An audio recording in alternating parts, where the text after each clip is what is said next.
কেউ গুরুত্ব কমিয়ে দিলে তার পিছনে গুড়গুড় না করে আপনিও দূরত্ব বাড়িয়ে দিন। সেই মানুষটাকে বুঝিয়ে দিন আপনি কিন্তু মূল্যহীন মানুষ না, আপনিও একজন মানুষ, আপনারও মূল্য রয়েছে।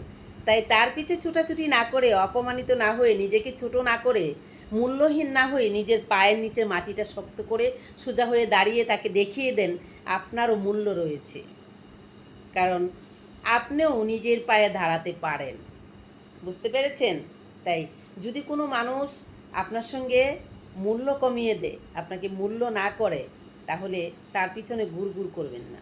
আপনি তার থেকে দূরত্ব বাড়িয়ে দিন, যতটুকু পারেন পিছনে চলে যান, গিয়ে নিজের পায়ে নিজে দাঁড়ানোর চেষ্টা করেন, মজবুত হয়ে দাঁড়িয়ে থাকেন। সেটাই হবে সেই দূরত্ব বানানোর মানুষটার জবাব। টাটা।